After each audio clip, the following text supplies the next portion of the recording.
ఓం గంగణపతే నమ ఐం సరస్వతి నమ శ్రీమాత్రే నమ దుందుర్గాయ నమ క్రీం క్రీం మహాకాళికాయ నమ ఓం నమ శివాయ శివాయ గురువే ద్రామ్ దత్తాత్రేయ నమ. యూట్యూబ్ ప్రేక్షకులకు అందరికీ కూడా నమస్కారం అండి.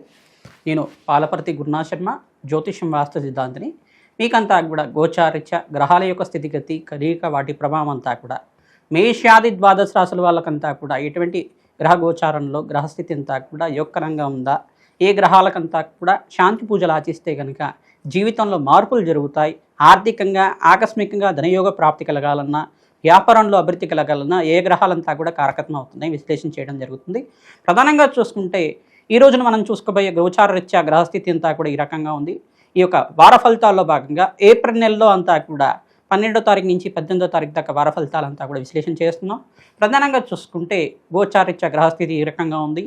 కుంభరాశిలో రాహు సంచారం మరియు మీనరాశిలో అంతా కూడా రవి భగవానుడు ప్రధానంగా చూసుకుంటే 14వ తారీఖు తర్వాత మేషరాశిలో ఉచ్చస్థానంలో సంచారం చేయడం, మరియు ఇక్కడ ఈ యొక్క మీనరాశిలో రాహు ప్రధానంగా శనీశ్వరుడు, అంగారకుడు, బుధ భగవానుడు, సూర్య భగవానుడు అంతా కూడా సంచారం జరుగుతుంది.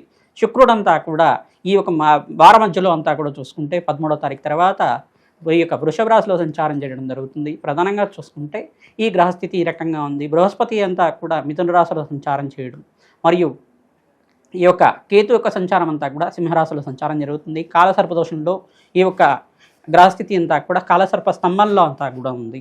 ప్రధానంగా చూసుకుంటే కొన్ని రాశుల వాళ్ళకంతా కూడా అదృష్టయోగం కలిసి రావడం కానీ, కొన్ని రాశుల వాళ్ళకంతా కూడా మిశ్రమైన ఫలితాలు రావడం కానీ జరుగుతూ ఉంటాయి. ప్రధానంగా గోచారిత్య గ్రహస్థితి ఏం చెప్తుందంటే కర్మయోగాన్ని అంతా కూడా చెప్తుంది. కర్మ ఫలితాన్నంతా కూడా అనుభవించే విధంగా, కర్మదోషాన్ని నివారణ చేసే విధంగా గ్రహదేవతలంతా కూడా ఈ యొక్క దోషాన్నంతా కూడా పరిష్కారం చేసే విధంగా ఉంటారన్నమాట. ప్రధానంగా చూసుకుంటే శనీశ్వరుడు కర్మఫలదాత, బృహస్పతి అంతా కూడా యోగదాత అంతా చెప్పేసి అంటారు. ప్రధానంగా రాహు అంతా కూడా కర్మని అనుభవించే విధంగా చేస్తుంటారు. రాహుకేతులు ఇద్దరు కూడా కర్మని అనుభవించే విధంగా చేస్తుంటారు. ఈ గోచారీత్య గ్రహస్థితులంతా కూడా చూసుకుంటే వీటికి కేంద్రంగా అంతా కూడా చెప్తూ ఉంటారు. ప్రధానంగా మేషాది ద్వాదశ రాశులు అంతా కూడా ఈ గ్రహస్థితి ఈ రకంగా ఉంది కావున ప్రతినిత్యం కూడా ఇష్టదేవత ఆరాధన చేసుకోవడం, పరమేశ్వరుడికి అభిషేకాది కార్యక్రమాలు చేసుకోవడం, గోమాత సేవ చేసుకోవడం వల్ల రాజయోగ ప్రాప్తి కలుగుతుంది. ప్రతినిత్యం కూడా దత్తాత్రేయ ఆరాధన చేసుకోవడం వల్ల కూడా మంచి ఫలితాలు పొందుతారు.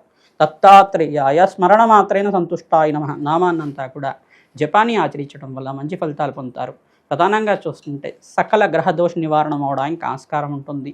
ప్రతినిత్యం కూడా అమ్మవారి ఆరాధన, దేవీ భాగవతాన్ని పారాయణం చేసుకోండి. ఖడ్గమన స్తోత్రాన్ని ప్రతినిత్యం కూడా చదవడం కానీ చేయడం కానీ చేయండి. ప్రతినిత్యం కూడా కనకదార స్తోత్రాన్ని 3 సార్లు చదువుకోవడం వల్ల ఆర్థికంగా స్థితిగతులు పెరగడానికి ఆస్కారం ఉంటుంది. ప్రతినిత్యం కూడా మేము చెప్పే పరిష్కారాలంతా కూడా ఈ గ్రహాల యొక్క దోషం ఈ కారకత్వంగా ఉంది కావున దీనికి పూజ చేసుకుంటే మంచి ఫలితాలు పొందుతారని చెప్తుంటాం. తద్వారా మీరంతా కూడా శీఘ్ర ఫలితాలు పొందడానికి ఆస్కారం ఉంటుంది. అదృష్ట యోగము, ఆకస్మికంగా ధనయోగం, ధనప్రాప్తి రావాలన్నా, రాజయోగ ప్రాప్తి రావాలన్నా గ్రహదేవతల అనుగ్రహం కావాలి. తద్వారా నవగ్రహ ఆరాధన చేయడం వల్ల సకల గ్రహదోష నివారణ అవుతుంది. తద్వారా ఏ రాశి వాళ్ళకి అత్యంత యోగకరంగా ఉన్నాయి విశ్లేషణ చేయడం జరుగుతుంది. సింహరాశి జాతకులకి ఏప్రిల్న వార ఫలితాల్లో భాగంగా 12వ తారీఖు నుంచి 18వ తారీఖు దాకా ఈ వారంలో గ్రహస్థితి ఏ రకంగా ఉందో విశ్లేషణ చేయడం జరుగుతుంది. ప్రధానంగా సింహరాశి జాతకులంతా కూడా చూసుకుంటే ఇక్కడ అష్టమ స్థానంలో శనీశ్వరుడు దోషకారిగా ఉన్నారు. ప్రధానంగా అంగారకుడు శనీశ్వరుడు కలియిక అంతా కూడా జరుగుతుంది. ఇక్కడ సప్తమ స్థానంలో రాహు యొక్క సంచారం, ఈ యొక్క రాశిలో అంతా కూడా కేతు యొక్క సంచారం జరుగుతుంది. స్వల్పంగా గోచారిత్య ఈ యొక్క కాలసర్ప దోషంలో ఉంది కావున ప్రధానంగా సుబ్రహ్మణ్య స్వామివారి ఆరాధన, వేద దక్షిణామూర్తి స్వామివారి ఆరాధన, దత్తాత్రేయ స్వామివారి ఆరాధన మీకంతా కూడా యోగంగా ఉంటుంది. శనగలు దానం చేసుకోవడం, బొబ్బర్లు దానం చేసుకోవడం వల్ల లాభాలు గణించడానికి, వృత్తిలో మార్పులు జరగడానికి ఆస్కారం ఉంటుంది. మహాలక్ష్మి కరుణాకటాక్షి వీక్షణలంతా కూడా లభించడానికి ఆస్కారం ఉంటుంది. ప్రధానంగా ఇక్కడ ఏకాదశంలో బృహస్పతి సంచారం అంతా కూడా అత్యంత యోగకరంగా ఉంటుంది. మీకంతా కూడా గురుకటాక్షం సిద్ధిస్తుంది. తద్వారా కార్యసిద్ధి కలుగుతుంది.